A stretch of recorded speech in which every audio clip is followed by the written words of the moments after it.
Muy bien, buenas tardes. Bienvenidos a este Ateneo Literario, Artístico y Científico de Cádiz, que continuamos con nuestra programación. En esta ocasión, bueno, siempre es muy grato que el acto sea la presentación de un libro, ¿no? En esta ocasión el libro Judith Butler, ¿es? En España, un estudio sociológico de la recepción de esta autora en el feminismo filosófico español, ¿no? Su libro de la editorial de la Universidad de Cádiz, y nos lo va a presentar su autora, Ascensión Marcelino Díaz, que es doctora en filosofía, profesora, escritora, y para presentarlo pues tenemos a mi querido amigo Diego Jiménez, que es vicepresidente de esta casa, así que le doy la palabra sin más dilación, cuando quiera. Diego. La venia, presidente. Sí. Buenas tardes. Nos recordamos también, Pepe, que el acto se organiza como prácticamente 1 o 2 al mes, ¿verdad? Con los auspicios de la Cátedra Ateneo UCA, en la colaboración que tenemos tanto en los premios de excelencia, lo que tú comentas siempre, como presentaciones de libros y conferencias que da profesorado de la UCA o que tiene relación en la UCA, como es el caso. Buenas tardes, entonces. Yo hasta hace un rato no había hablado con Ascen, no había hablado personalmente con ella, pero nos habíamos ya cruzado varios correos, varios mensajes, y yo había indagado, había bicheado, ¿no?, como se dice, en su currículum, en sus publicaciones, y la verdad es que me ha impresionado. Me ha impresionado en todos los sentidos, tanto por la profundidad como la variedad. Evidentemente ha sido un vistazo general, no he tenido mucho tiempo todavía además, pero me impresiona sobre todo su enorme vitalidad, la fuerza que pone en lo que escribe, en lo que piensa, y su espíritu investigador, que en muchos temas de tipo intelectual, filosófico, por supuesto, y social. Muchos temas sociales de enorme actualidad, de grandísima actualidad. Ella, como ha dicho el presidente, Ascensión Marcelino, es doctora por la Universidad de Cádiz, es profesora de filosofía en el Instituto Astarregia de Jerez de la Frontera, y es miembro del grupo de investigación HUM, Humanidades 536, ¿no?, de la UCA, y el grupo se titula El problema de la alteridad en el mundo actual. Es, lo que no es poca cosa también, es presidenta de la Asociación Andaluza de Filosofía, la AFI, que lleva ya unas décadas funcionando, y que les aseguro a ustedes que no es poca cosa en los tiempos que corren, y sobre todo lo que se aporta ahí durante muchos años. Ella nació en Alemania, nació en Bingen, no sé si lo digo bien, Bietigheim, lo he dicho fatal, Bietigheim, Alemania. Hay un alemán, ¿eh? Sí. Tenemos un alemán aquí. Muy cerca de Stuttgart, donde nació el famoso Hegel en el año 1770. Él, claro, cuando ella tenía 9 años, desgraciadamente falleció su padre, y entonces se trasladó con su madre y con sus hermanos aquí a la provincia de Cádiz, a la línea de la Concepción, ciudad en la que va a pasar el resto de su infancia y su adolescencia, hasta que a los 21 años se va a vivir a Jerez de la Frontera, donde actualmente, como he dicho, trabaja, ¿no? Se licenció en Filosofía y Ciencias de la Educación por la UNED, posee un máster en Género, Identidad y Ciudadanía por la UCA, y es doctora en Filosofía con la tesis que hoy nos trae, con el título de la tesis que hoy nos trae aquí, porque ha sido evidentemente publicada por la UCA, y se titula, como decía el presidente, La recepción de Judith Butler en el feminismo filosófico español. Fue dirigida esa tesis por un catedrático conocido por personas que están aquí, por bastantes personas, el catedrático de filosofía Francisco Vázquez García, que ocupó la cátedra que comenzó aquí Mariano Peñalver, ¿no se acuerdan ustedes? Y su publicación es lo que hoy nos trae, como digo, aquí. Cuenta Paco Vázquez que Ascen es políglota vocacional, domina el inglés y el alemán, y lee y canta en francés e italiano. Es filósofa feminista, escritora, cantante, lectora compulsiva, amante de las series policíacas, y ha publicado artículos de filosofía y de literatura en diferentes revistas especializadas, e incluso ha escrito poemarios. Creo que ahora había un tercero que yo no sé si ha salido ya a la luz, todavía está ahí a la espera. También ha realizado muchas traducciones para libros colaborativos sobre el diálogo filosófico, que ha escrito varias cosas también, alguna cosa sobre el diálogo socrático, y como he dicho antes, pertenece a ese grupo de investigación. También, si fuera poco, es soprano coralista y ha participado en muchas óperas y conciertos. Y también, bueno, esa afición la dejó, creo que la dejaste ya en época de pandemia, pero además ha participado también, bueno, parte de su trabajo teórico, se puede consultar en esa red social de investigación que está en los medios, Academia Edu, y tiene un blog, no sé si lo tienes ahora activo, ¿no? No sé si lo tienes, se coge y se deja, sí. Átomos Visibles, en el que ha publicado poesía, relatos de ficción, un diario de confinamiento y noticias relacionadas con sus actividades literarias, filosóficas y musicales, así como Mi habitación propia, creo que se llama, una página de Facebook y el blog Filosofía, en que trabaja de filosofía en Cádiz. Ha realizado numerosos cursos de formación, como debe ser, nos ha tocado a los docentes a lo largo de su vida, y ha llevado la coeducación en diversos centros educativos, organizando exposiciones y actividades en torno a esas fechas más emblemáticas de la agenda feminista. Ha participado en monografías sobre filósofas y desde 2004 coordina la sección de filosofía del Ateneo Siglo XXI, ¿no? 2024. 24, ya sí. Decía yo que era mucho, sí. Del Ateneo Siglo XXI de Jerez. Como vemos, el tiempo le cunde, le cunde el tiempo. Bueno, y simplemente por introducir una breve nota sobre Judith Butler, decir simplemente para dejárselo un poco más como el toro, ¿no? Sí. Puesto en suerte.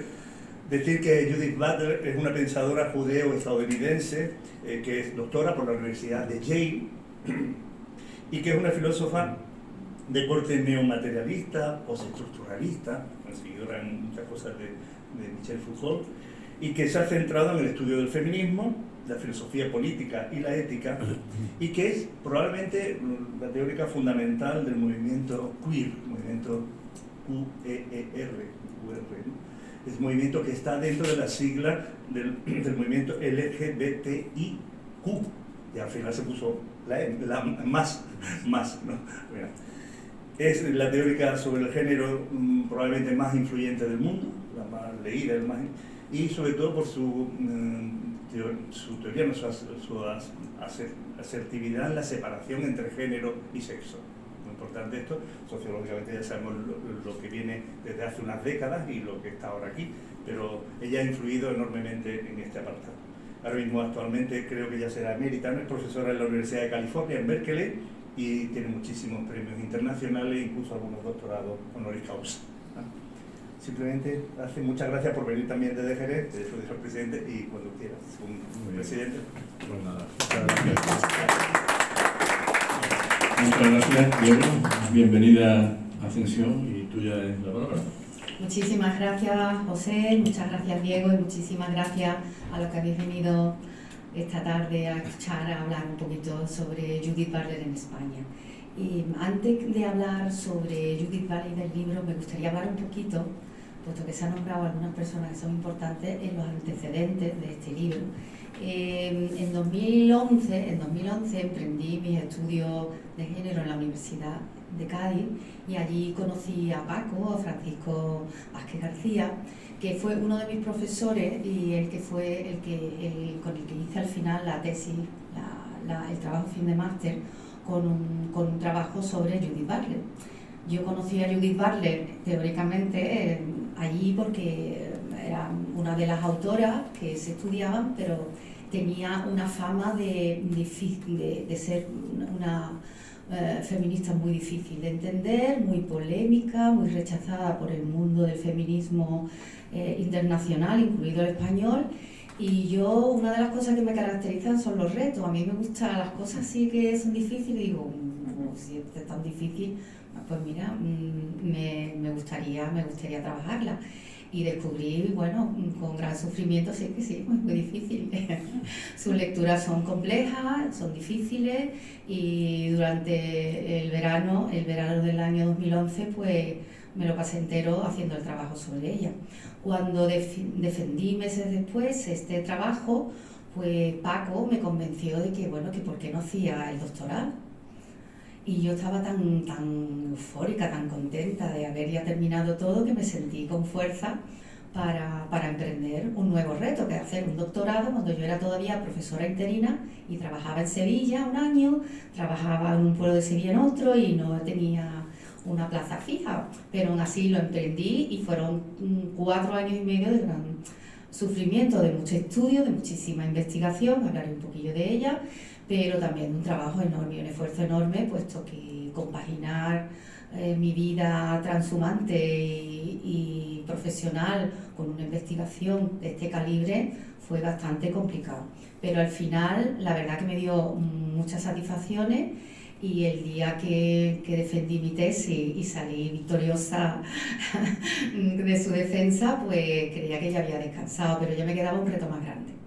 El reto más grande era hacer una traducción de una tesis doctoral a un libro, que parece que lo único que tienes que hacer es quitar cosas y poner y no. El libro es otra historia. El libro fue otro sufrimiento. Yo soy muy sufridora a la hora de escribir, porque escribir exige muchísimas horas, exige quitarte del mundo al ruido y es muy sacrificado. Y es verdad que luego da muchas satisfacciones. Pero me tuve que sacar las oposiciones para tener ya mi trabajo fijo y cuando ya me saqué mi plaza, pues me decidí un año a hacer mi versión divulgativa de mis investigaciones y fue un año muy intenso, muy intenso. Una vez ya terminado, para quienes habéis escrito, os escribís o habéis escrito un libro, una vez que se termina empieza la segunda parte, que es localizar las cientos infinitas de ratas que pululan por ahí, cosas que luego no te gustan, necesitas despegarte del libro porque tienes que ser objetiva con tu trabajo y cuando estás muy metida en él, pues llega un momento en que esa distancia no se produce y es como una especie de relación de amor y odio con tu propia producción, ¿no? El caso que una vez terminado, corregido, recorregido y mil veces, pues entonces el recorrido del libro ya es visitar a las editoriales. Visitó un par de editoriales que les gustó bastante, pero que no estaba en su línea, y al final decidí mandarlo a la UCA. Me hicieron lo que se llama una cata ciega, que el libro no tiene autor y entonces tiene que haber varias personas que lo lean y decidan si ese libro merece la pena editarse o no. Y la verdad es que salí también cum laude de aquello. Y bueno, y el año pasado, en mayo de 2025, nació mi criatura, nació mi Judith Butler en España. Judith Butler España, y como subtítulo tiene la recepción de JB en el feminismo filosófico español. Así que ahora comenzaré hablando un poquito de este libro, que no me he traído ejemplares, creyendo que había traído alguno teniendo quórum aquí cerca, pero vamos, para quien le interese, se pide a la UCA, que está aquí al lado también, y no hay ninguna dificultad en obtenerlo. Yo estoy encantada con mi libro, es mi criatura, yo qué voy a decir de ella, pero está dedicado, bueno, es una investigación muy profusa, como he dicho antes, de mucha lectura de documentos a través de internet. En los agradecimientos en mi libro está agradecido a muchas personas que han estado ahí para fundamentalmente apoyarme, a Paco Vázquez, que ha sido una persona imprescindible en mi vida como director de tesis y una persona que siempre me ha alentado a seguir con mi trabajo, a seguir investigando en la UCA y a seguir para adelante con este libro. Pero también entre los agradecimientos tendría que estar Internet, porque gracias a Internet he podido acceder a muchísimos archivos que están subidos a órbita de feministas, de diferentes feminismos, de mucha información que hay que buscarla, y de biblioteca y de bibliotecas virtuales también. Pienso que por mi forma de vida, si no hubiera sido por eso, no me habría sido posible investigar como he investigado, porque yo no podría estar en una gran capital o yo tenía que trabajar y me era imposible. Entonces, gracias a Internet por existir, porque me ha ayudado muchísimo a encontrar activistas, a teóricas y un largo etcétera. Bueno, ¿por qué Judith Butler? Antes os dije que Judith Butler era un reto porque... un reto, por un lado, porque me ponen las cosas difíciles, me gusta, por mi formación y mi carácter, me gusta saber, me gusta conocer, entonces las cosas que son muy fáciles, pues como que no motivan tanto, pero ella tenía ganas yo de desentrañar cuál era la problemática, por qué se hablaba lo que se hablaba y sobre todo entenderla. Judith Butler es una, como han dicho mis compañeros, como ha dicho Diego y José creo que también, ella es honoris causa en muchas universidades y en la última la Universidad Autónoma de Barcelona. Hace un par de días la han investido doctora honoris causa. Ella no se define ni hombre ni mujer, ella ya no es binaria, no es de sexo binario, con lo cual pues decimos directamente honoris causa, ¿no? Este libro, por tanto, ¿a qué responde? Pues responde sobre todo a analizar la entronización de una pensadora y feminista, sabemos que es norteamericana, cuya importancia e influencia tanto en el contexto académico como en el activista han sido cruciales para entender la evolución del feminismo en España. Yo para entender qué ha supuesto Judith Butler he tenido que investigar todo el feminismo contemporáneo español. Es decir, yo me he situado a mediados de los años 60 hasta la actualidad. Y una vez que he estudiado el feminismo español, he estudiado el feminismo de origen francés norteamericano para saber cómo había una confluencia de ideas entre los feminismos de diferentes lugares y luego cómo y en qué momento empieza el feminismo de Judith Butler a cambiar el mapa feminista en España. Y esa era la segunda motivación por la cual he trabajado a Judith Butler, que me ha obligado a conocer realmente el feminismo en nuestro país. El feminismo aquí, el feminismo en general, todo el mundo opina de ello, pero hay realmente muy pocas personas preparadas porque hay todo un corpus teórico que se enseña fundamentalmente en las universidades y que la gente desconoce. Entonces, tanto el feminismo en general como el feminismo en particular de Judith Butler funciona más de oídas. Es decir, están las personas muy mediáticas, que son las que emiten opiniones sobre filósofos, en este caso sobre feministas, y luego están los acólitos de estas figuras señeras dentro del campo filosófico que repiten o se quedan con varias ideas, y esas son las ideas que luego quedan en la superficie como idea X sobre cualquier tema que sea controvertido dentro del contexto feminista. Me refiero, por ejemplo, a la controversia acerca de lo que se llama gestación subrogada o la prostitución o trabajo sexual, los vientres de alquiler. Todo eso son temas peliagudos que dividen hoy en día el feminismo en España. El feminismo en nuestro país, y aquí yo me circunscribo a nuestro país, a España, no es un movimiento monolítico. Aquí hay una manera de interpretar diferentes concepciones acerca de lo que es ser mujer y cómo defender nuestros derechos, y no siempre están en buena armonía. Y esto no es algo negativo, porque con respecto a nociones fundamentales el feminismo está unido, pero luego hay, y voy a explicar por qué, no hay unanimidad de criterio, no existe homogeneidad a la hora de hablar de algunos temas. Y estos temas que he citado antes son los que más dividen a las feministas actuales, y luego Judith Butler, en medio de todas estas vorágines, pues es como la antipapisa, como me dice Paco Vázquez, que me ha escrito un maravilloso prólogo al libro. Es como la antipapisa, es como, ¿quién tiene la culpa de todo? Judith Butler. ¿Por qué? Porque realmente el libro que aparece aquí en la pantalla, perdón, este libro no, ese es el mío, que aparece a lo largo, aparecerá, que se llama El género en disputa, es el libro que supone un antes y un después en el feminismo. porque pone en duda y pone boca abajo muchas verdades absolutas del movimiento. Y eso hace, bueno, que por un lado el feminismo, una parte de los feministas abominen de ella, pero por otro lado también la derecha ultraconservadora también la ataca.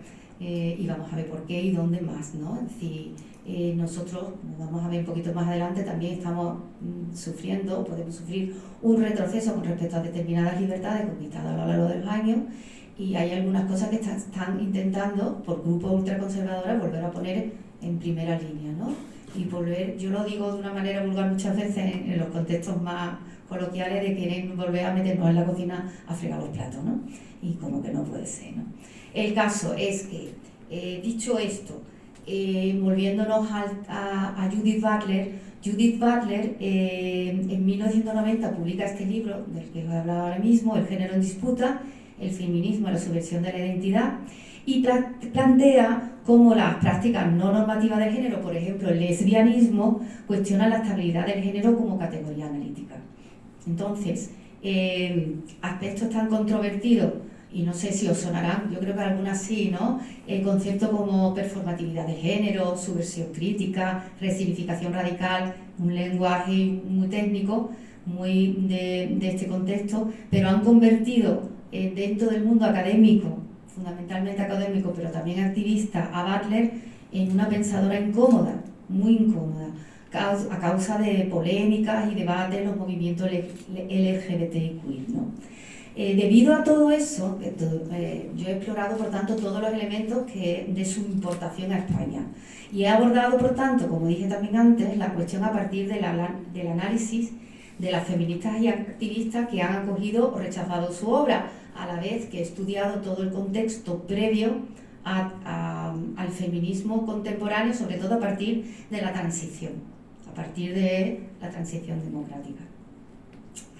En esta foto que vosotros veis, la he puesto porque hace unos años Judith Butler no solamente es una figura señera dentro del feminismo, sino también dentro de la ética de la política, de la filosofía política. Y tiene libros que son fundamentales, pero fue a hablar precisamente de democracia a São Paulo, a Brasil, y allí hubo una manifestación de grupos evangelistas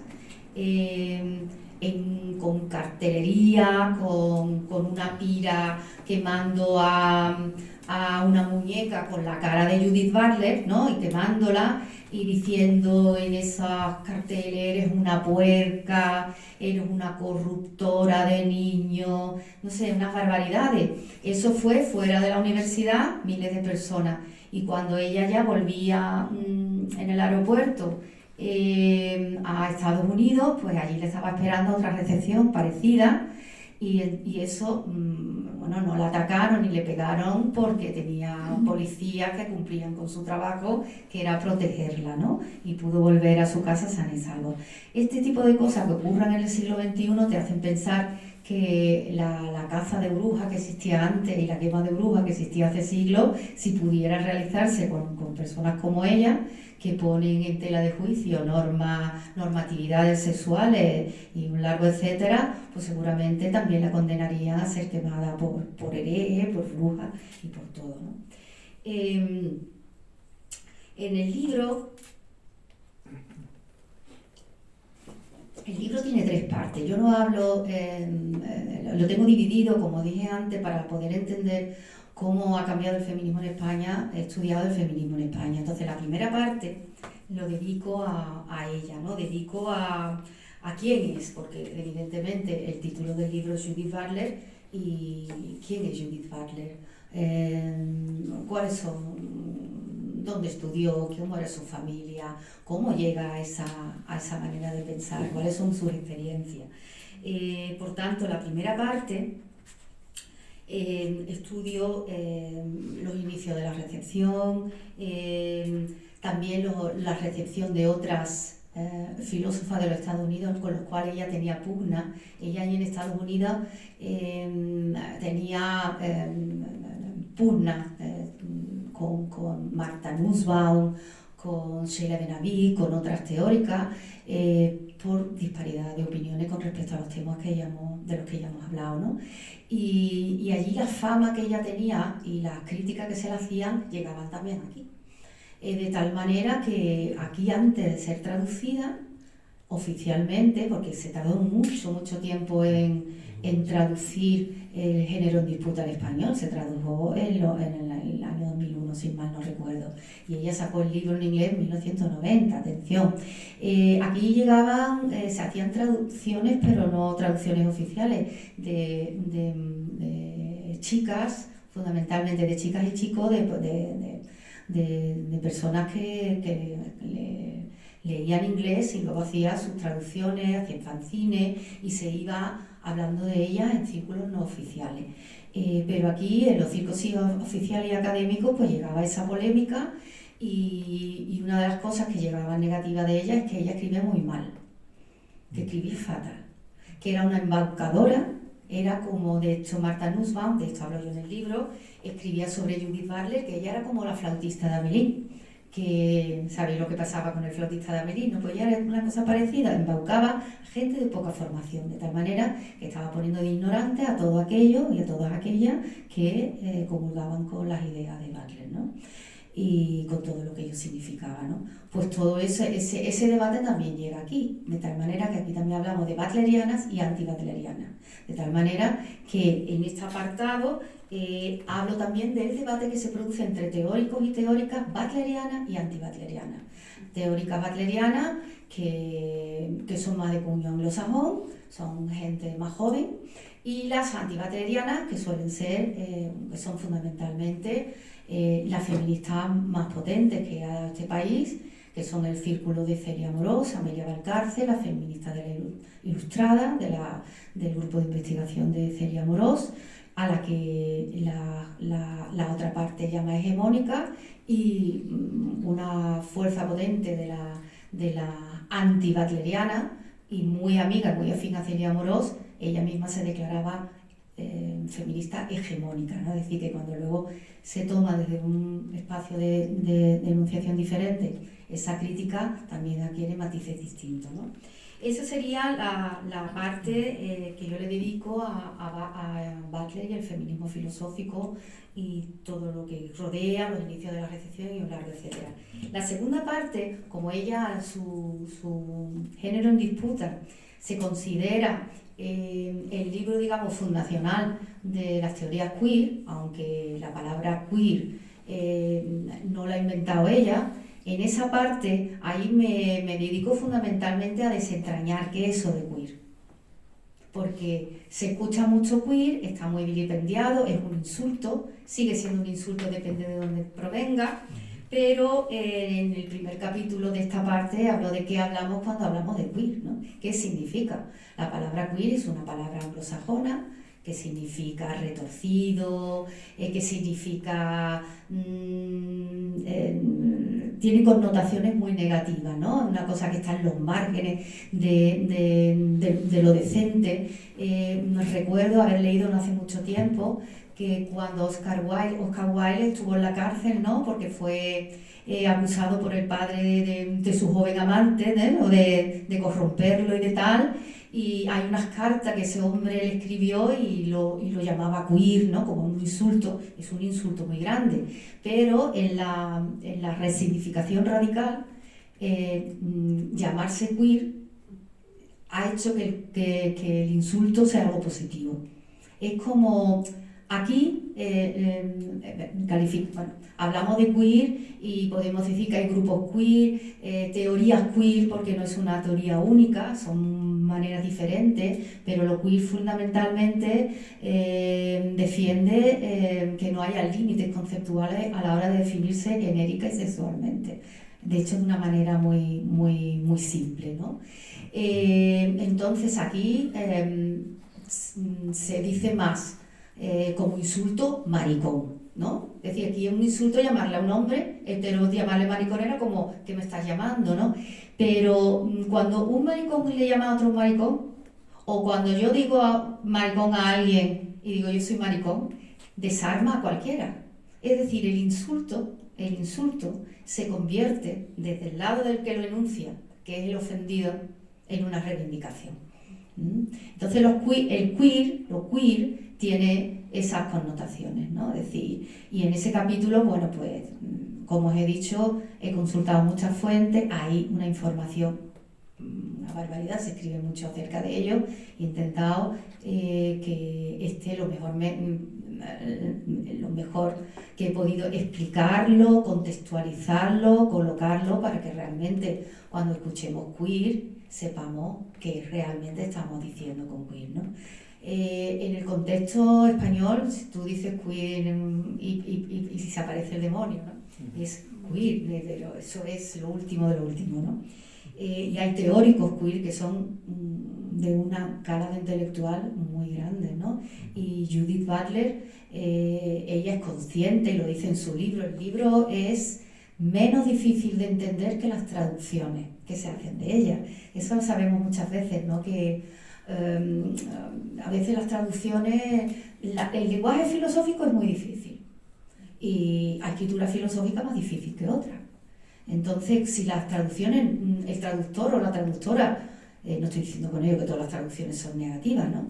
Pero si no está muy bien hecha, puede el lector decir, uff, qué mal escribe. Bueno, si lo cotejo con el original, si sé algo de inglés, pues resulta que a lo mejor entiendo el texto en inglés y me voy ayudando y veo que hay cosas que no son tan difíciles de entender, ¿no? Y ocurre con Immanuel Kant, por ejemplo. Y claro, ocurre.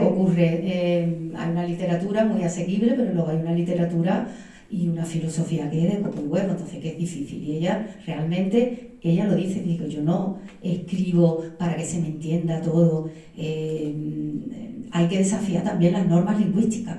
Ella desafía todo, la norma de género, pero también la norma lingüística. Por eso hablamos de un antes y un después, ¿no? En el pensamiento filosófico, si no, no estaríamos hablando a lo mejor de ella. Por tanto, hablo del feminismo lesbiano o del lesbianismo filosófico, que también tiene matices, de las teorías y el activismo queer, esa parte. Yo he disfrutado escribiendo en cada momento, he disfrutado muchísimo y cuando en ese apartado que yo hablaba y descubría un mundo que yo en los años 80 estaba criando un bebé, yo no he vivido todo lo que yo luego he investigado y digo, todo lo que yo me he perdido. Porque los años 90, los años 80 de España es algo más que Almodóvar y Mecano y cuatro más. Es decir, en los años mediados 80, finales 80 y sobre todo los años 90 son una barbaridad. La eclosión, la cultura, ya se pueden leer los libros que estaban prohibidos, ¿no? Y toda esa influencia y todos esos aires nuevos que entran en España de diferentes lugares. Y uno de ellos, pues todo lo que viene de Estados Unidos, de California, toda esa parte de allí. Y la influencia que va adquiriendo esos movimientos civiles, los movimientos por los derechos de los negros, los movimientos de los derechos de las mujeres, aquí también se inspiran, pero en España la naturaleza de los mismos es muy diferente, porque los españoles no somos norteamericanos y tenemos una manera de organizarnos, de hacer las cosas distintas, pero la influencia teórica y activista también está ahí. Grupos como, no sé si os suena, la Radical Gay y otros grupos queer, y también el movimiento transexual. La autodeterminación de género es otro de los puntos más conflictivos y más sensibles de hoy en día, ¿no? A la hora de tratar estos temas, ¿no? Pero el tema de la transexualidad en España está desde finales de los 90, se formaban unos pollos cuando había congreso, porque las transexuales, que entonces muchas se dedicaban a la prostitución como forma de vida, eso ya ha cambiado mucho, pero estamos hablando de otra época.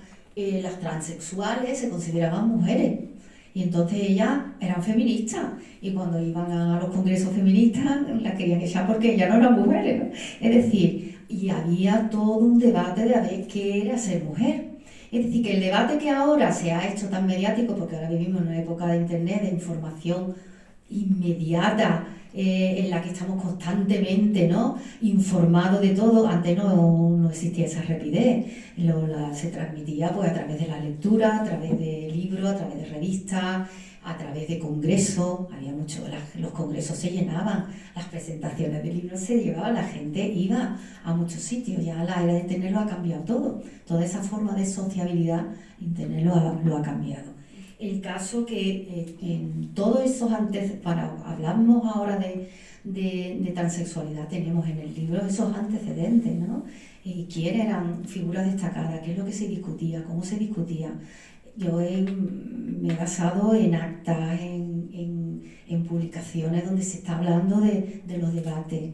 Yo he escuchado grabaciones, es decir, y es súper interesantísimo, por entender realmente de dónde vienen todas las cosas, ¿no? Las causas. Estos son los efectos de problemas que se han planteado antes, que se siguen planteando ahora, pero adecuados a los nuevos tiempos. No estamos en los años 80, no estamos en los años 90, estamos en el año ya 2026, ¿no? Vamos con una rapidez. Las publicaciones, las editoriales queer, ¿no? Todas son las publicaciones más importantes. Luego también me he acercado a las trayectorias de los bacterianos, aquellos que han traído las ideas de ellas, que han sacado monográficos, que han escrito artículos, que han hecho congresos, seminarios, club de lectura. Todo eso está también en la segunda parte. Y ya la tercera parte de este libro es la historia social del feminismo filosófico español. Y aquí ya me centro en el feminismo en España. Me centro y me retrotraigo a los orígenes tardofranquistas del movimiento feminista actual hasta la actualidad. Y debo reconocer que cuando, igual que me pasaba con lo otro, mis afectos cambiaban de bando.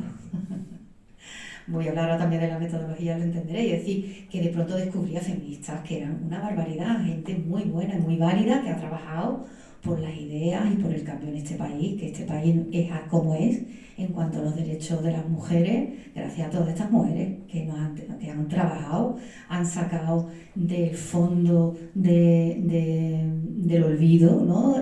Mujeres filósofas, historiadoras, mujeres en todos los campos, porque las mujeres, que somos más de la mitad de la población, hemos estado siempre en todos lados, no solamente en la casa. Hemos estado en muchos sitios, hemos escrito, hemos pintado, hemos compuesto, nos han cortado la cabeza defendiendo las ideas, ¿no?, de la Revolución Francesa, Louis de Gauche, ¿no?, por ejemplo. Pero tenemos a Mary Wollstonecraft, ¿no?, con la vindicación de los derechos de la mujer. Aquí tenemos Clara Campo, que decir, gente que son una maravilla y se está hablando de ella hace relativamente poco tiempo. Yo, como profesora de filosofía, los autores que se estudian, a menos que yo meta más, pero luego me tengo que ceñir un programa, son los mismos de toda la vida. Toda la vida, de hace mucho, de cuando yo estudiaba filosofía en el instituto, ¿no? Y hay filósofas presocráticas, filósofas, ¿no?, hay sofistas, hay no tantas, ¿no?, porque las mujeres estaban constreñidas en un ámbito muy doméstico, pero sí que ha habido épocas, sobre todo en el medievo, donde las mujeres en el siglo XII, por ejemplo, escribían, publicaban, dibujaban y tenían más libertad, que luego se les puso el freno porque estaban teniendo demasiado poder eclesiástico y de la iglesia y el poder político, por ser consejera de reyes y tal, como Hildegarda von Bingen, ¿no? Entonces, de esta se ha hablado, hasta hace poco no se ha hablado ni se sabía quiénes eran, que eran con un corpus teórico, con un trabajo a sus espaldas tremendo, ¿no? Y las mujeres estamos en todas partes. Y el trabajo de desenterrar nuestro legado, y se está haciendo, y quedan muchas cosas por sacar adelante, ¿no? El caso que el respeto absoluto por el feminismo en España, por las figuras más importantes, que son Celia Amorós y Amelia Valcárcel. Celia Amorós ya hace unos años que está un poco apartada de la lucha, porque está enferma, ha escrito libros que han sido fundamentales, son fundamentales para el feminismo en nuestro país. Y Amelia Valcárcel es muy cañera en los círculos, en las páginas sociales, y es una de las que atacan sin misericordia a a Judith Butler, de tal manera que en su presencia que nadie diga nada bueno de ella. Es para... y veremos también por qué tanta inquina y qué es lo que hay en juego con respecto a los tipos diversos que hay de feminismo, ¿no? El libro se puede empezar por cualquiera de las partes, se puede empezar por la tercera, se puede empezar porque todos forman un todo, pero puedes empezar por la parte tercera, puedes empezar por la primera, por la que quieras, porque no pierde esa unidad que yo persigo. Por tanto, aquí, por ejemplo, en esta diapositiva, que es lo que he trabajado, si Butler ha cambiado el feminismo en nuestro país, ¿cómo ha hecho? ¿Cuándo empezó a ejercer su influencia en España? ¿A partir de qué filósofa empezó a hablarse de Butler? ¿Qué lecturas se han hecho? ¿Quiénes traducen a Butler? ¿Qué libros y artículos suyos llegan a España? Porque el libro más importante, El género disputa, se traduce al español en una editorial mexicana. México está muy cerca de Estados Unidos y ahí llegan antes y aquí llegan mucho más tarde. ¿Qué artículos, qué editoriales la editan? Aquí hablo de lo que ya he hablado antes, de la estructura del libro. Este es otro de los libros, junto al citado anteriormente, Deshacer el género, de los más importantes que ella escribe. Y aquí tenemos a Celia Morós, brillante, una pensadora brillantísima, a la que yo además dedico también a ella y a Amelia Valcárcel, junto al círculo en el que ella se rodea para hacerle sus investigaciones. Gracias a ella, pues tenemos un corpus bastante importante acerca del feminismo y de la filosofía y otros saberes en nuestro país, ¿no? Aquí tenéis dos fotos. En el 2018 se le hizo un homenaje en Sevilla. Aquí hay personajes, Concha Roldán, que es presidenta de la REF, y aquí está ella en la silla de ruedas, pobrecita, dio el discurso porque se le hizo un homenaje a ella. Y aquí es uno de los últimos libros de Quien teme el género, de Judith Butler, y he puesto algunas fotitos, aunque se vea Judith Butler de niña, y un poquito hasta llegar a la actualidad, ¿no?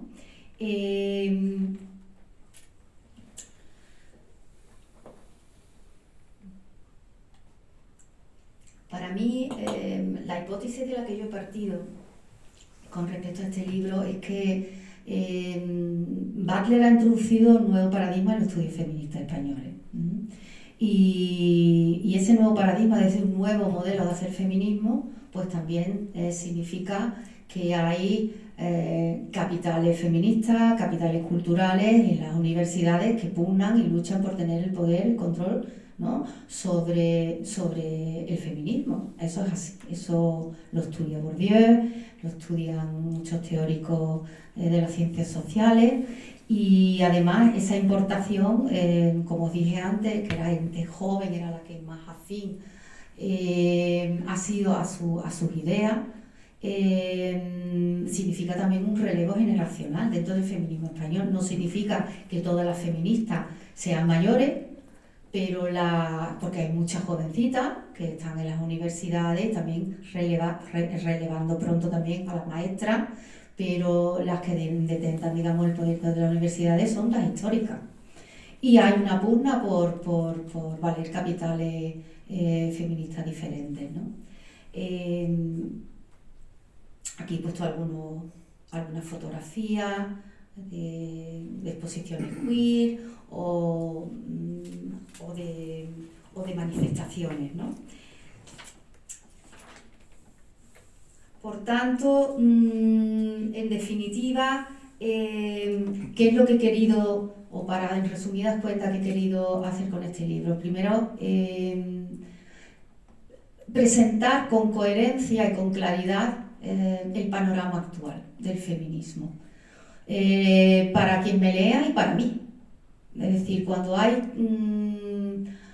tantas pugnas y hay además tantas opiniones que no tienen fundamento, hay que aportar, hay que trabajar y hay que ofrecer algo. Yo creo que he ofrecido un estudio exhaustivo basado en una figura muy importante, que es actual.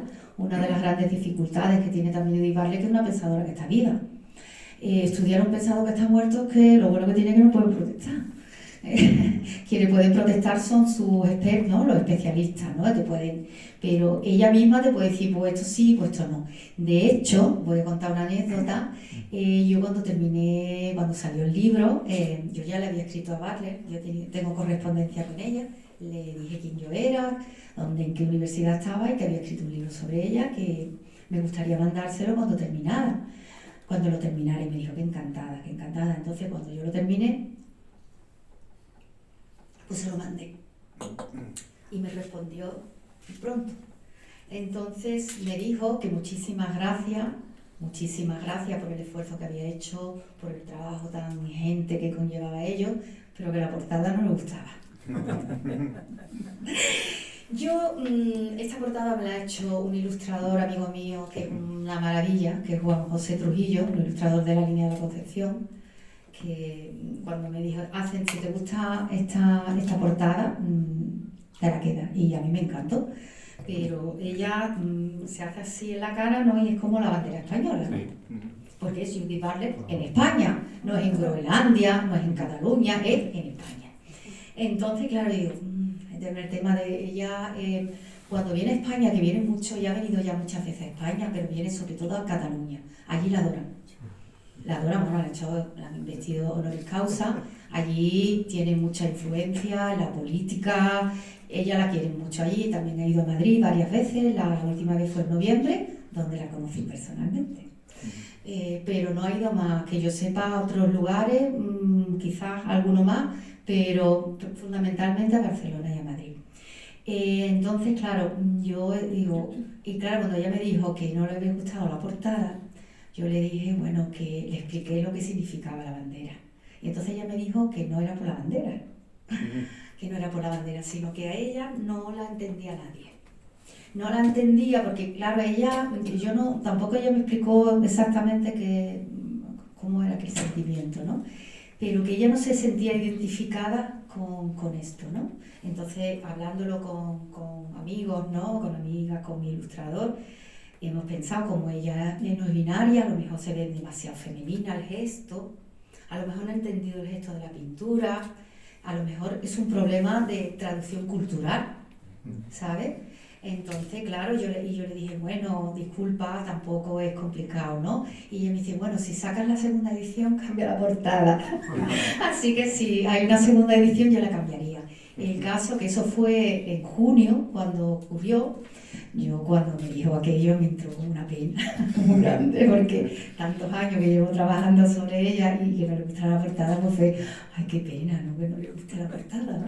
Pero luego en noviembre, ella fue invitada por el diario El País a un premio que le habían dado, muy importante. Había sido nombrada como la filósofa más influyente del mundo y le hacían allí en el Museo Reina Sofía una entrevista en directo. Y todas las entradas eran entradas regaladas, ¿no? No eran fáciles. Eran por invitación, efectivamente. Entonces yo dije, yo tengo que conocer a Judith Butler, es mi momento. Así que me las apañé y al final El País me regaló 2 entradas y ahí que me fui. Y la conocí personalmente. Y la verdad que es amabilísima, muy pequeñita. Y estuvimos hablando de todo lo que ella puso. Ahí está bien Estados Unidos. Personas como ella, bueno, intelectuales tal, que están siendo perseguidos y le están haciendo la vida imposible. Entonces yo la invité a venir a Cádiz, porque yo le dije, hablando en inglés con ella, ella entiende el español, pero no lo habla. Digo, ¿tú nunca has venido a Andalucía? Dice, no. Digo, pues tú tienes que venir a Cádiz, tú tienes que venir a la provincia de Cádiz.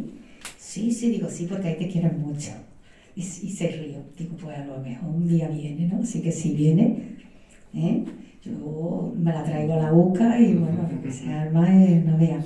El caso es que sí, aquí hay, bueno, se estudia a Judith Butler en el máster de género, y igual que se estudian también a otras feministas y a otras filósofas, ¿no? Que luego Cádiz tiene como fama de, uy, aquí son muy queer. ¿no? Me lo dicen, dicen, eso es muy cool, y digo, bueno, hay de todo, como en todas partes. Pero ya os digo, cuando la filosofía o el feminismo es de oída, los discursos se van diluyendo y se van transformando. Es como cuando le decís la típica cadena, ¿no? De cuando éramos niños y hacíamos la cadena en el colegio, le decía, dile algo al oído fulanito y a ver el alumno número 49, ¿qué es lo que ha escuchado? ¿No?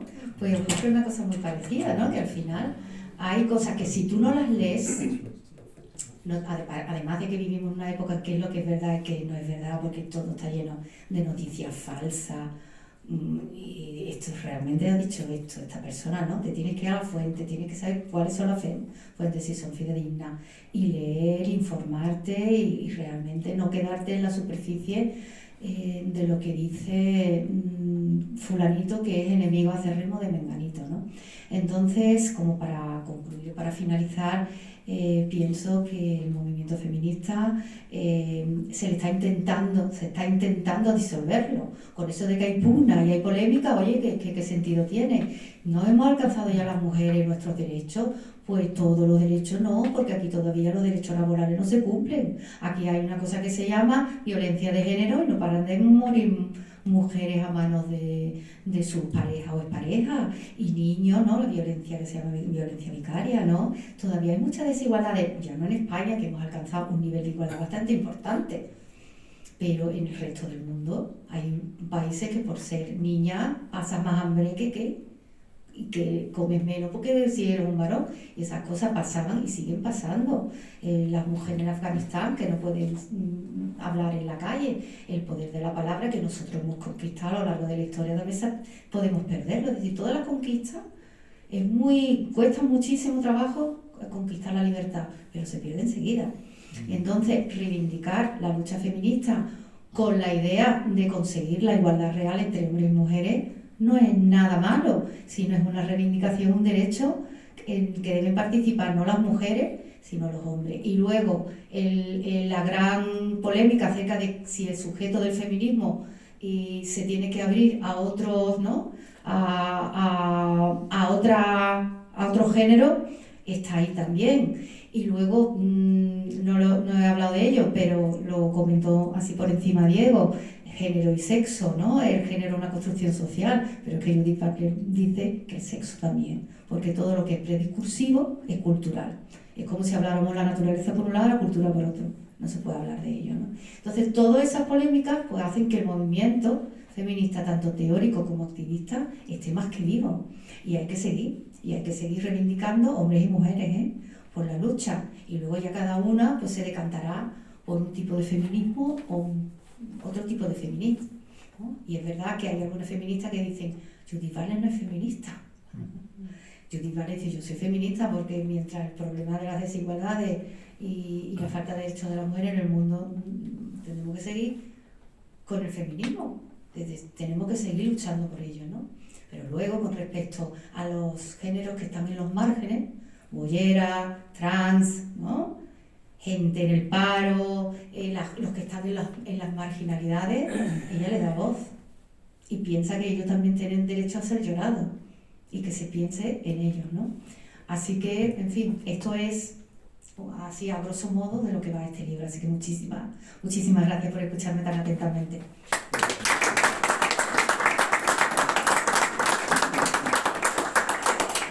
Muchas gracias a ti, Asunción, por presentar el libro en esta desde hoy tu casa. Muchas gracias. Si tenéis algún comentario, algún tipo de aclaración, alguna pregunta, bueno, creo que ahora es el momento. Carolina. Bueno, primero felicitarte porque me imagino que todo el trabajo que te ha llevado a llegar a poner este libro, lógicamente en edición y en valor, pues no se puede resumir en una horita aquí de explicación. Pero muchas gracias porque nos has transmitido toda la idea evolutiva de lo que has intentado y me imagino que será una maravilla. Yo te quería hacer una pregunta. ¿Piensas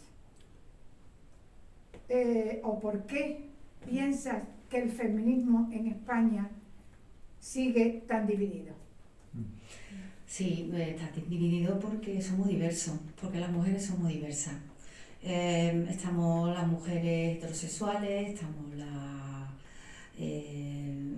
lesbianas, están las racializadas, está la raza, está la clase social. No todas se han visto siempre representadas por un feminismo que se considera hegemónico, que parece que solamente está defendiendo los derechos de las mujeres heterosexuales, de piel blanca, de clase social media. Eso por una parte. Entonces, ahí ha habido, bueno, personas que no se han visto representadas y bueno, como hay diversidad de mujeres, también hay diversidad de teorías, reivindicando, bueno, el anticolonialismo, el antipaternalismo. También hubo un momento en que la política tenía que estar por encima de la visión feminista de las mujeres. Antes de reivindicar los derechos de las mujeres había que conseguir una estabilidad política y siempre los derechos de las mujeres quedaban relegados. Luego, es verdad que desde el punto de vista académico y teórico ha habido quienes han podido llegar a estudiar, ¿no?, determinado tema, pues mujeres de una clase, como siempre, eso siempre ha pasado, ¿no?, ha podido estudiar, pero luego hay mujeres de clases sociales más empobrecidas y con menos recursos, ¿no? Entonces, a lo mejor también a veces, que me parece injusto, la teoría y la praxis deben ir juntas. Es decir, un movimiento sin teoría no tiene legitimidad, al final no triunfa, y una teoría sin activismo pues tampoco, como diría Leibniz, ¿no?, teoría con praxis, ¿no? Es decir, tienen que darse las dos cosas. Y mujeres somos millones, y visión acerca de determinados temas también los hay, y eso hace que haya una de las cosas que yo he estudiado en el feminismo en España, el feminismo de la igualdad y el feminismo de la diferencia. El feminismo de la igualdad y el feminismo de la diferencia en los años finales de 80 y 90 tuvieron también una polémica entre ellos, porque quienes veían que las mujeres éramos por esencia distintos a los varones, y entonces había que tratarse de manera diferente. Las mujeres estamos más a favor del cuidado, por naturaleza, es que se han justificado tantas cosas por naturaleza, y luego el feminismo de la igualdad dice, no, las diferencias son sociales, evidentemente somos sexuados, ¿no?, y tenemos unos fines reproductivos, pero que yo me dedique a limpiar cuarto de baño no significa que yo por naturaleza me encanta darle brillo al lavabo, sino que yo culturalmente, a mí me han enseñado de niña a limpiar mi casa. Y culturalmente, socialmente, hasta hace muy poco, los varones no se dedicaban a esas tareas, ni sacaban a los niños a pasear, sino en pareja, era la madre la que, ¿no? Entonces, esas visiones también se han ido de tal manera diluyendo que, aunque el feminismo de la diferencia no desapareció, pero sí que el feminismo de la igualdad es el que ha prevalecido y al que está en los puestos de política, porque si tú no estás en los puestos de poder, no puedes cambiar la realidad. Y no te pueden representar. Un hombre o una mujer, nosotros tenemos que representar nuestros derechos, nuestras reivindicaciones tienen que salir de nuestra boca, no de boca de nuestros maridos, de nuestros hermanos, de nuestros hombres, ¿no? Entonces el feminismo de la igualdad trabaja por eso, de ahí venía el sistema de cuotas y lo que se llama la discriminación positiva. Es decir, si no metemos a la fuerza a ninguna mujer de impuestos de responsabilidad política, es que no va a haber nunca ninguna. Y claro, la crítica era, es que fulanita está ahí pero no por mérito, como si todos los hombres que estuvieran en política fuera por mérito, ¿no?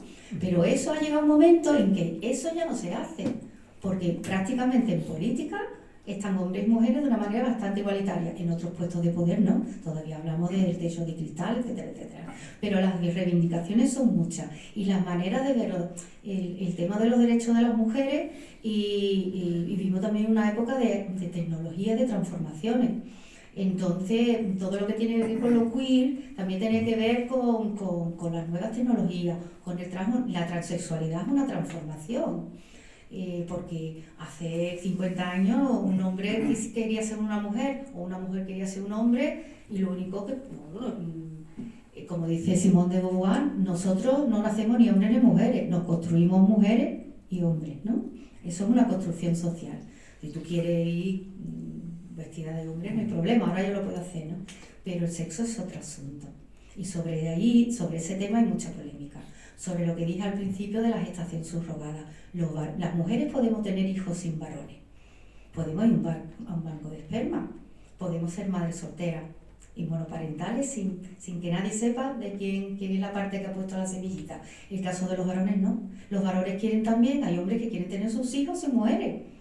Porque hoy en día también la pareja está en crisis. Porque luego las parejas se separan. Y los hombres también. Entonces, ¿cómo pueden tener hijos sin tener que estar sujetos a las madres? Pues alquilando un vientre, ¿no? Pagando.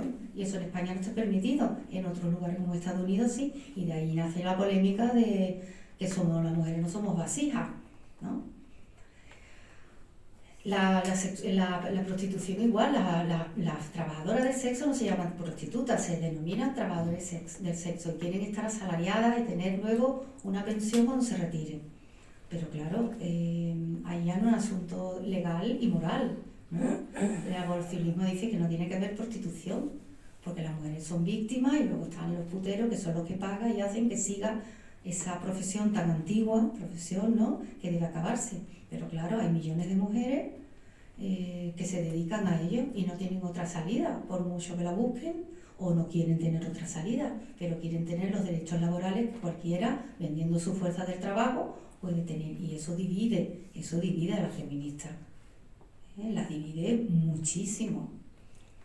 Y luego el género fluido, que es queer, no se está tratando de vender como yo hoy soy mujer y mañana me dejo el bigote y voy de hombre y me dejo una barba o me la pongo y voy cambiando, o voy con aspecto varonil pero me pongo unos tacones y un escote, ¿no? Y eso es se está vendiendo como lo queer, y eso no es queer. Eso no es queer. Eso no tiene nada que ver con queer. El queer ahí hay una influencia de Nietzsche. Nietzsche era anticoncepto y abogaba por la metáfora y por el arte y por la creatividad, ¿no? El queer es género fluido porque no se identifica con ninguno de los dos. Judith Butler dice que ella nunca se ha identificado ni como hombre ni como mujer. Ella dice que cuando era niña descubrió que era lesbiana, se asustó muchísimo. Imaginaos, porque está enferma, porque había tenido varios tíos que la habían metido en manicomio porque eran homosexuales, ¿no? Entonces, ella cuando descubrió que le gustaban las chicas se horrorizó. Entonces ya a estas alturas, ella ya hace un año y pico así que no es binaria. Ella porque nunca se ha sentido ni hombre ni mujer, y si tú la ves, no la calificas ni de hombre ni de mujer. Eso consiste en ser queer. Es género fluido, es libre, con todas las connotaciones que tiene considerarse mujer o considerarse hombre. Pero no es levantarse hoy día con una peluca de rizo y mañana ir con un vestido de cowboy. Eso es muy de la sociedad de consumo, superficial, posmoderna, entre comillas, que como muchas artistas que ellas son muy empoderadas al estilo Beyoncé, ¿no? Porque cantan unas canciones y luego ese empoderamiento deja mucho que desear cuando te enteras de determinadas cosas de su vida, ¿no? Es como vender fuegos artificiales, ¿no? Y bueno, es un mundo desde luego muy, muy intenso, muy variado, muy rico. Y cuando te pones a leer de ello, la verdad que descubres cosas y es una maravilla, pero la verdad que es muchísimo escrito. Después ya, yo qué sé, toda la vida y no terminas, toda la bibliografía tan amplia que hay. Así que divide, pero si no dividiera seríamos como un rebaño, todos detrás de Vicente, ¿no? Todo, ¿no? ¿Detrás de quién? ¿Quién dicta la sociedad? Evidentemente dicta normas de género, pero lo que hace lo queer y lo que hace Judith Butler es subvertir las normas y reapropiarse de ellas. Es decir, ¿por qué? ¿No? ¿Por qué voy a tener que, para que a mí me acepten? Es como el lobby gay, ¿no? Hoy los homosexuales se casan, tienen hijos, pero han tenido que pasar por la piedra, es decir, para ser respetable, casarse, ¿no? Porque si tú eres simplemente pareja, como que no eres tan respetable, ¿eh? Ella puede hasta adoptar hijos y tal, ¿no? Pero los gays, queer, no se quieren casar, como mucha gente heterosexual, no se quieren casar porque puedes estar en pareja toda la vida y ¿por qué te tienes que casar? Pero el Estado te recompensa, ¿no? Cuando te casas, tienes muchos derechos que no tienes cuando no estás casado, ¿no? Pero el queer está libre en muchas cosas que no le gusta además que se utilice los queer también como un reclamo publicitario. Y el lobby el lobby gay, pues gana mucho pasta, ¿no? Esos cruceros, ¿no? Maravillosos, llenos de fiestas, pero claro, es una parte que vende mucho gay, mucha alegría, pero también hay cosas que no se hablan de ellas. En este libro también hablo de realmente el queer está conectado con la época del SIDA, ¿no? Con toda aquella época, acordarse, los años 80, que al rey se le veía como un apestado, como alguien que había desafiado las normas y había enfurecido a Dios, ¿no? Eso desde la religión, ¿no? Y lo estaba castigando con una enfermedad, con unas consecuencias terribles, hasta que los estados no se pusieron las pilas, morían de una manera terrible, ¿no? Y bueno, hasta aquí, no sé si... ¿Alguna otra pregunta, alguna otra consideración? Sí, una cosa breve, aparte de agradecerte la lucidez con que lo has puesto todo y la naturalidad, ¿no? El dominio, ¿no? Totalmente de la presentación. Cuando leí un libro, después de estudiar filosofía, estaba empezando sociología, leí un libro que fue un paradigma, que fue La construcción social de la realidad, de Berger y Luhmann.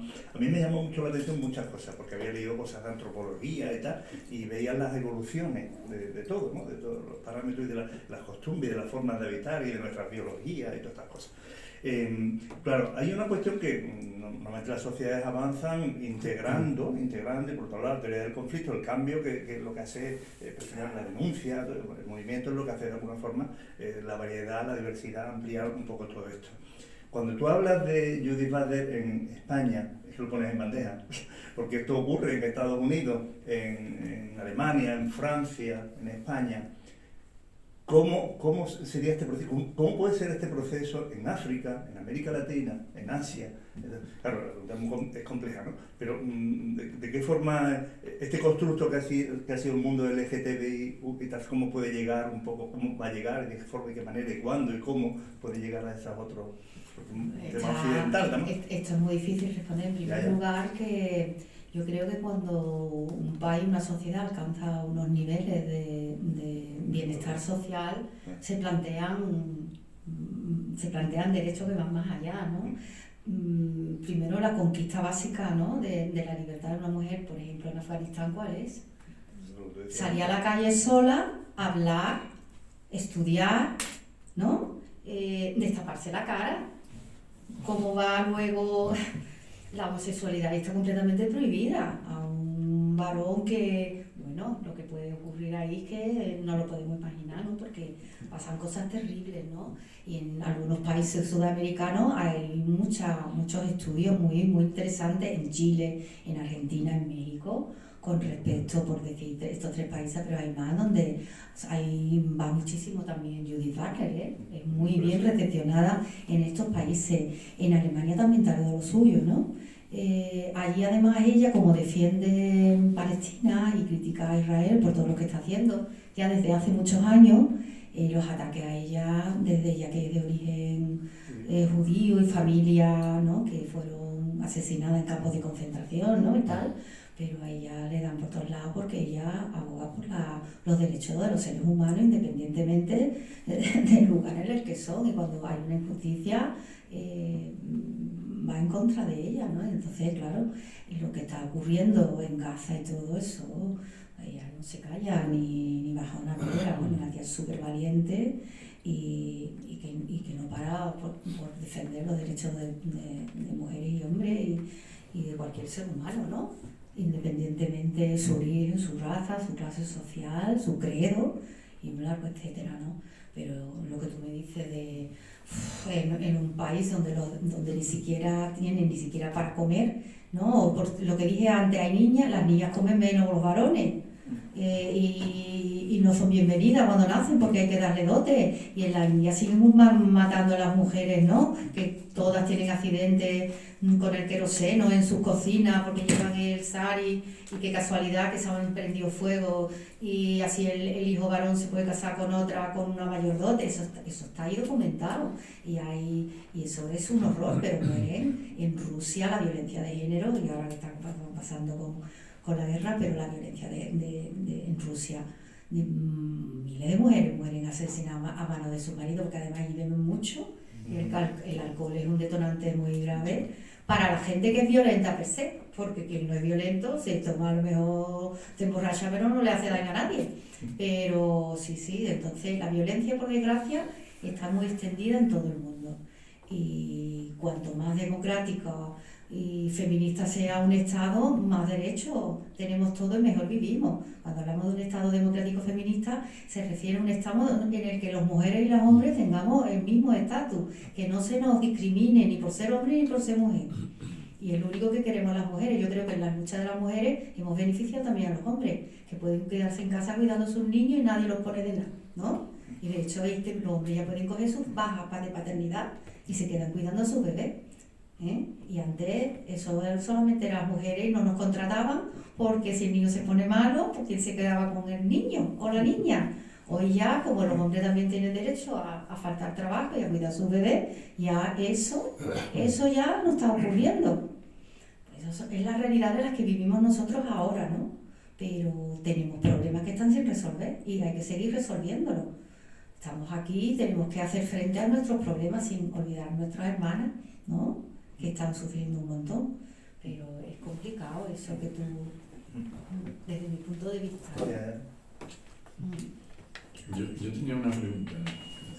Yo no conocía a Judith Butler. Una de las ventajas de ese presidente es que como estás aquí casi todas las tardes, pues te vas enterando de muchas cosas, ¿no? Tú, casi al final de tu presentación, indicabas que Butler pues, ha traído como un nuevo paradigma, ¿no? Al movimiento feminista, ¿no? Sí.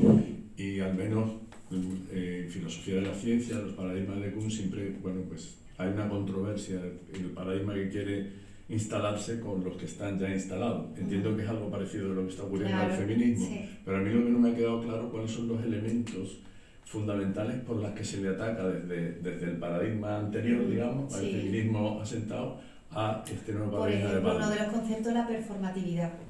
La performatividad es una repetición de actos mediante los cuales nosotros nos hacemos hombres, mujeres. Es decir, porque las mujeres andamos de una manera, nos vestimos de una manera, tenemos unos referentes que suelen ser en los quienes nos fijamos, que son nuestras madres, las otras mujeres y los hombres lo mismo. Y las mujeres no andamos así porque seamos mujeres, sino porque cuando corremos con tacones cualquiera anda de esa manera, ¿no?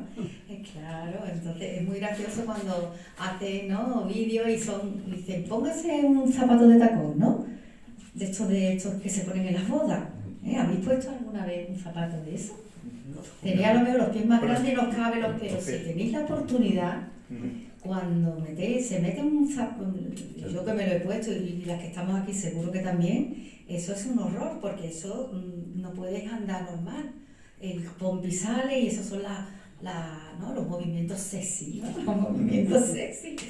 Pero son actuaciones, es decir, que nosotros como aprendemos repitiendo, esos son además que se convierten luego en normas, es decir, cómo se construye mujer, ser mujer es una construcción, decía Simone de Beauvoir, no nacemos mujeres, nos hacemos mujeres como nos hacemos mujeres. Entonces la performatividad habla de repetición de actos, de tal manera que, parafraseando un poquito a Aristóteles cuando habla de segunda naturaleza, ¿te acuerdas? Que decía el hábito hace que al final algo que tú has aprendido a hacer es como si hubieras nacido ya con esa predisposición, ¿no? Pero no es por naturaleza, es algo que tú has aprendido. Y entonces eso también, cuando ella dice la performatividad del género, la resignificación radical, lo que puse antes de ejemplo desde el estado de denunciación, darle las vueltas a los conceptos. El sujeto del feminismo, que el sujeto del feminismo para el feminismo clásico somos las mujeres, pero ahora resulta que las transexuales también son mujeres.